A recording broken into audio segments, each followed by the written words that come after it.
ए दीदी उधर या तीन हो गया। चला जा चला हम भेज देंगे गाओ गाओ सुन कर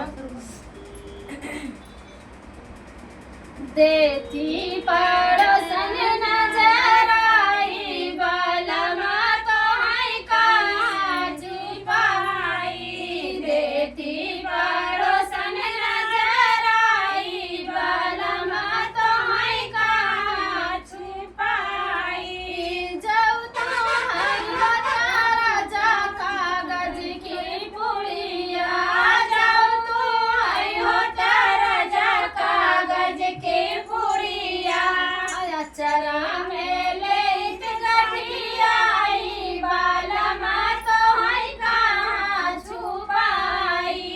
अचरा में लेत गठियाई बालमा तो है कहाँ छुपाई।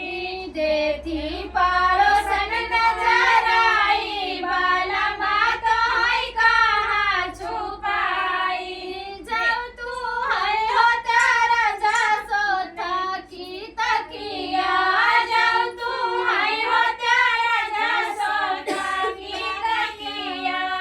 सिर तारा लेत दबाई बालमा तो है कहाँ छुपाई।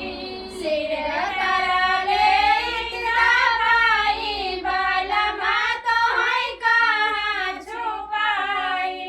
देती पड़ोसन नजर आई बालमा तो है कहाँ छुपाई।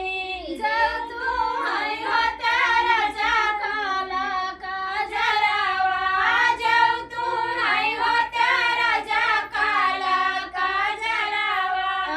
अखिया में लेत झकाई बालमा तो है कहाँ छुपाई। अखिया में लेत लगाई बालमा तो है कहाँ छुपाई। देती पड़ोसन नजर आई बालमा तो है कहाँ छुपाई। जब तू है हो तारा जा फूलों का गजरा। जब तू है हो तारा जा फूलों का गजरा।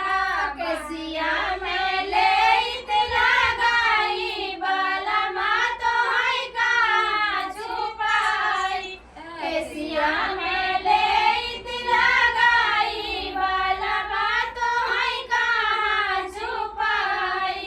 देती पड़ोसन नजर आई बालमा तो है कहाँ छुपाई। देती पड़ोसन नजर आई बालमा तो है कहाँ छुपाई। सबसे ज्यादा नजर नहीं दीदी नहीं आ गया सब प्रतिदिन नजर आवत